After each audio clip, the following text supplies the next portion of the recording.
പാമ്പുകളെക്കുറിച്ച് അടിപൊളി അറിയാൻ ഒരു ആപ്പ്.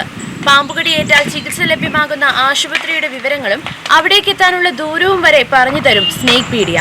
ഡോക്ടർമാരും ഗവേഷകരും പ്രകൃതി സ്നേഹികളും ചേർന്നാണ് ഈ ആപ്പ് രൂപകൽപ്പന ചെയ്തത്. ഗ്രാമപ്രദേശങ്ങളിലും കൃഷിയിടങ്ങളിലും പാമ്പുകളുടെ സാന്നിധ്യമുണ്ട്. പലർക്കും പാമ്പുകടി ഏൽക്കാറുമുണ്ട്. പാമ്പുകടിയേറ്റാൽ ചികിത്സ ലഭിക്കുന്ന ആശുപത്രികളുടെ ഫോൺ നമ്പർ ഉൾപ്പെടെയുള്ള വിവരങ്ങൾ ജില്ല തിരിച്ച് ലഭ്യമാക്കുന്നതിനോടൊപ്പം അങ്ങോട്ടുള്ള റൂട്ടും പറഞ്ഞു തരുന്നു സ്നേക്പീഡിയ. മലയാളത്തിന് പ്രാധാന്യം നൽകി രൂപകൽപ്പന ചെയ്ത ആപ്പിൽ ഇംഗ്ലീഷിലും മലയാളത്തിലും ശബ്ദരേഖയും ലഭ്യമാണ്. പാമ്പുകളെ തിരിച്ചറിയാൻ സഹായിക്കുന്ന ഒരു ഓൺലൈൻ ഹെൽപ്പ് ലൈനും സ്നേക്പീഡിയയിൽ ഉണ്ട്. ആപ്പിൽ പാമ്പിന്റെ ഫോട്ടോ അപ്ലോഡ് ചെയ്താൽ വിദഗ്ധരുടെ മറുപടി ഉടൻ ലഭിക്കും.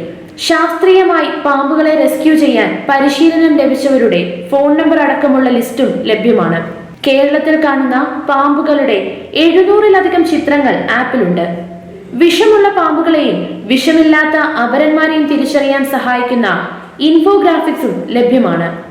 ലളിതമായ ഭാഷയിലുള്ള വിവരണങ്ങളുടെ ശബ്ദരേഖയും ലഭ്യമാണ്. പ്രഥമ ശുശ്രൂഷ, ശാസ്ത്രീയമായ ചികിത്സ, പാമ്പുകടി ഒഴിവാക്കാൻ ശ്രദ്ധിക്കേണ്ട കാര്യങ്ങൾ തുടങ്ങിയവയുടെ ലേഖനങ്ങളും പോഡ്കാസ്റ്റും ലഭ്യമാണ്.